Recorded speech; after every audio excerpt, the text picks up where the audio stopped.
ছাত্ৰীসকল তোমালোকৰ মই এতিয়া বি সেটৰ এনসাৰকে দি আছো সোশ্যাল সায়েন্সৰ তোমালোকৰ বি সেটৰ এনসাৰকে মই দি আছো তোমালোকৰ সোশ্যাল সায়েন্সৰ এক্সামটো অলপ টানেই হৈছিল তোমালোকে এটো চিন্তা কৰিব নালাগে অহা যিবোৰ এক্সাম আছে হেবোৰ ভালকৈ দিয়া তোমালোকে এই সোশ্যাল সায়েন্সক লৈ তোমালোকে চিন্তা নকৰিবা তোমালোকে 100% তোমালোকে পাস কৰিবা আৰু ভাল নম্বৰেই পাবা মই আশা কৰিছো তোমালোক আজিৰ ভিডিওটো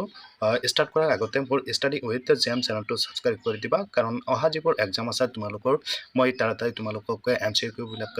সলভ কৰি দিবলৈ মই চেষ্টা কৰিম আৰু যিবোৰ তোমালোকে কম্পিটিটিভ এক্সাম দিবা এই এক্সামবোৰ সলভ হোৱাকৈ মই ভিডিও বিলাক শেয়াৰ কৰিম তোমালোকে মোৰ ষ্টাডি উইথ দ্য জেম চেনেলটো অনুগ্ৰহ কৰি মোক সাবস্ক্ৰাইব কৰি দিবা এতিয়া আজিৰ ক্লাছটো আৰম্ভ কৰিছো এক নম্বৰ বি সেটৰ সোশ্যাল সায়েন্সৰ বি সেটৰ এটো সোৱা বি সেটৰ মই আনসাৰ কে দি আছো ডাইৰেক্ট আনসাৰ কে মই কোনো কোৱেশ্চন বিলাক মই লোৱা নাই ডাইৰেক্ট আনসাৰ দি আছো তোমালোকে মিলাই লোৱা এক নম্বৰ কোৱেশ্চনটোৰ ইয়াৰ শুদ্ধ আনসাৰটো হ'ব অপচন নম্বৰ বি দুই নম্বৰ কোৱেশ্চনৰ বি সেটৰ দুই নম্বৰ কোৱেশ্চনৰ শুদ্ধ আনসাৰ হ'ব অপচন নম্বৰ ডি তিনি নম্বৰ কোৱেশ্চনৰ ইয়াৰ শুদ্ধ আনসাৰটো হ'ব অপচন নম্বৰ বি তাৰ পিছত 4 নম্বৰ কোৱেশ্চনৰ ইয়াৰ শুদ্ধ আনসাৰ হ'ব অপচন নম্বৰ ডি তাৰ পিছত 5 নম্বৰ কোৱেশ্চনৰ ইয়াৰ শুদ্ধ আনসাৰটো হ'ব অপচন নম্বৰ ডি 6 নম্বৰ কোৱেশ্চনৰ ইয়াৰ শুদ্ধ আনসাৰ হ'ব অপচন নম্বৰ বি লগতে মই তোমালোকক কৈছো তোমালোকৰ যিবিলাক ব্ৰড কোৱেশ্চন আছে হেবিলাক তোমালোকে ভালকৈ লিখিছলা নাই তোমালোকে মোক কমেন্টছকে জনাবা আৰু তোমালোকৰ যিখিনি এমসিকিউ কোৱেশ্চন মই এমসিকিউ কোৱেশ্চন বিলাক তোমালোকৰ মই চাইছো তোমালোকৰ এমসিকিউ কোৱেশ্চন বিলাক বহুত টাফেই আহিছে তোমালোকে হেবিলাক চিন্তা কৰি দৰকাৰ নাই তোমালোকে মানে ব্ৰড কোৱেশ্চন বিলাক যিবিলাক এমসিকিউ নাছিল হেবিলাক তোমালোকৰ কেনেকুৱা হৈছে তোমালোকে মোক কমেন্টছকে জনাবা আৰু তোমালোকৰ 45 ৰ পৰা মই সোশ্যাল সায়েন্সত তোমালোকে কিমান নম্বৰ পাবা মোক কমেন্ট যোগে জনাবলৈ নাপাহৰিবা আৰু তোমালোকক বাৰে বাৰে কৈছো মোৰ ষ্টাডি উইথ দ্য জেম চেনেলটো অনুগ্ৰহ কৰি সাবস্ক্ৰাইব কৰি দিবা কাৰণ আগন্তুক যিবোৰ এক্সাম আছে হেবোৰ মানে তোমালোকে মোৰ এইটো চেনেলৰ যোগেদি সলভ পাবা আৰু হেল্প হ'ব তোমালোকৰ হেখিনি মই চেষ্টা কৰিম এতিয়া 7 নম্বৰ কোৱেশ্চনটো কি চোৱাচোন 7 নম্বৰ কোৱেশ্চনৰ ইয়াৰ শুদ্ধ আনসাৰটো হ'ব অপচন নম্বৰ বি 8 নম্বৰ কোৱেশ্চনটোৰ আনসাৰ মই দিয়া নাই 8 নম্বৰ কোৱেশ্চনটোৰ আনসাৰ তোমালোকে মোক কমেন্ট যোগে জনাই দিবা 9 নম্বৰ কোৱেশ্চনটো ইয়াৰ শুদ্ধ আনসাৰ হ'ব অপচন নম্বৰ এ তাৰ পিছত 10 নম্বৰ কোৱেশ্চনটোৰ ইয়াৰ শুদ্ধ আনসাৰ হ'ব অপচন নম্বৰ বি 11 নম্বৰ কোৱেশ্চনৰ শুদ্ধ আনসাৰ হ'ব অপচন নম্বৰ বি তাৰ পিছত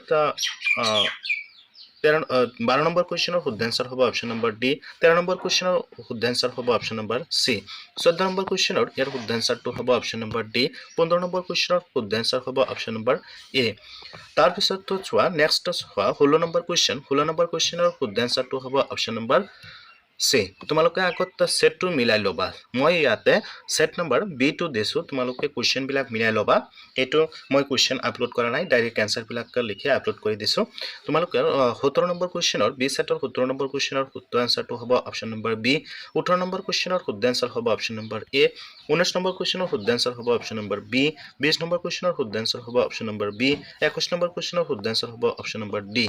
নেক্সট চোৱা 22 নম্বৰ কোৱেশ্চন 22 ৰ শুদ্ধ আনসাৰ হ'ব অপচন নম্বৰ ডি 23 নম্বৰ কোৱেশ্চনৰ শুদ্ধ আনসাৰ হ'ব অপচন নম্বৰ ডি আৰু 24 নম্বৰ কোৱেশ্চনৰ শুদ্ধ আনসাৰ হ'ব অপচন নম্বৰ সি আৰু 25 নম্বৰ কোৱেশ্চনৰ শুদ্ধ আনসাৰ হ'ব অপচন নম্বৰ ডি 26 নম্বৰ কোৱেশ্চনৰ ইয়াৰ শুদ্ধ আনসাৰ হ'ব অপচন নম্বৰ বি 27 নম্বৰ কোৱেশ্চনৰ শুদ্ধ আনসাৰ হ'ব অপচন এ 28 নম্বৰ কোৱেশ্চনৰ শুদ্ধ আনসাৰ হ'ব অপচন নম্বৰ ডি তাৰ পিছত 29 নম্বৰ কোৱেশ্চনৰ শুদ্ধ আনসাৰ হ'ব অপচন নম্বৰ বি 30 নম্বৰ কোৱেশ্চনৰ শুদ্ধ আনসাৰ হ'ব অপচন নম্বৰ এ নেক্সট চোৱা 31 নম্বৰ কোৱেশ্চন ইয়াৰ শুদ্ধ আনসাৰটো হ'ব অপচন নম্বৰ বি 32 নম্বৰ কোৱেশ্চনৰ শুদ্ধ আনসাৰ হ'ব অপচন নম্বৰ ডি 33 নম্বৰ কোৱেশ্চনৰ শুদ্ধ আনসাৰ হ'ব অপচন নম্বৰ বি 34 নম্বৰ কোৱেশ্চনৰ শুদ্ধ আনসাৰ হ'ব অপচন নম্বৰ এ 35 নম্বৰ কোৱেশ্চনৰ শুদ্ধ আনসাৰ হ'ব অপচন নম্বৰ ডি 36 নম্বৰ কোৱেশ্চনৰ শুদ্ধ আনসাৰ হ'ব অপচন নম্বৰ এ 37 নম্বৰ কোৱেশ্চনৰ শুদ্ধ আনসাৰ হ'ব অপচন নম্বৰ বি 38 নম্বৰ কোৱেশ্চনৰ শুদ্ধ আনসাৰটো হ'ব অপচন নম্বৰ ডি 39 নম্বৰ শুদ্ধ আনসাৰ হ'ব অপচন নম্বৰ ডি 40 নম্বৰ কোৱেশ্চনৰ শুদ্ধ আনসাৰ হ'ব অপচন নম্বৰ এ 41 নম্বৰ কোৱেশ্চনৰ শুদ্ধ আনসাৰটো হ'ব অপচন নম্বৰ সি 42 নম্বৰ কোৱেশ্চনৰ ইয়াৰ শুদ্ধ আনসাৰটো হ'ব অপচন নম্বৰ এ তাৰ পিছত 43 নম্বৰ কোৱেশ্চনৰ শুদ্ধ আনসাৰ হ'ব অপচন নম্বৰ বি 44 নম্বৰ কোৱেশ্চনৰ শুদ্ধ আনসাৰ হ'ব অপচন নম্বৰ ডি আৰু লাষ্ট 45 নম্বৰ অৰ্থাৎ 45 নম্বৰ কুৱেশ্যনৰ শুদ্ধ এনচাৰ হ'ব অপশ্যন নম্বৰ ডি তোমালোকৰ সৈতে আজি 45টাই কুৱেশ্যন মই ডিছকাছ কৰিলোঁ তোমালোকৰ কিমানটা হৈছে 45ৰ পৰা মোক কমেণ্ট যোগে জনাবা আৰু তোমালোকে নিশ্চয় জানা ছ'চিয়েল সায়েন্সৰ কুৱেশ্যনটো অলপ হাৰ্ডেই হৈছে তোমালোকে সেইটো চিন্তা কৰি দৰকাৰ নাই মই বাৰে বাৰে কৈছোঁ তোমালোকে চিন্তা নকৰিবা আগন্তুক যেটো এক্সাম আছে সেইটো এক্সাম ভালকৈ দিয়া আৰু যিবোৰ এক্সাম দি আহিছা সেইবোৰ এক্সামো তোমালোকৰ বহুত ভালেই হৈছে এইটো এক্সাম অলপ বেয়া হৈছে কাৰণ এইটো এক্সামৰ অলপ মানে টাফে আহিছিল কুৱেশ্যনবিলাক অলপ ধৰোতে অলপ টান হৈ যায় তোমালোকৰ সেইটো চিন্তা নকৰিবা আগন্তুক যিবোৰ এক্সাম আছে সেইবোৰ ভালকৈ দিয়া আৰু মোৰ লগতে ষ্টাডি উইথ দ্য জেম চেনেলটো সাবস্ক্ৰাইব কৰি দিবা কাৰণ আগন্তুক যিবোৰ এক্সাম আছে অৰ্থাৎ যিবিলাক তোমালোকে কম্পিটিটিভ এক্সাম দিবা আসাম গভৰ্ণমেণ্টৰ আণ্ডাৰত যিবিলাক এক্সাম দিবা এই এক্সামৰ সফল হোৱাকৈ মই ভিডিঅ'বিলাক শ্বেয়াৰ কৰিম তোমালোকৰ আগত তোমালোকে মোক ছাপোৰ্ট কৰা আৰু মোৰ ষ্টাডি উইথ দ্য জেম চেনেলটো সাবস্ক্ৰাইব কৰি দিবা আজি ইমানেই তোমালোকৰ সৈতে আলোচনা কৰিলোঁ এনসাৰ কি সেট নম্বৰ বি দিলোঁ তোমালোকে মোক কমেণ্ট কৰিবা শ্বেয়াৰ কৰিবা লগতে বেল আইকনটো বজাই দিবা আৰু কিমান পাইছা মোক কমেণ্ট যোগে জনাবা আজি এইখিনিয়ে তোমালোকৰ সৈতে আলোচনা কৰিলোঁ ধন্যবাদ ভালে থাকা কুশলে থাকা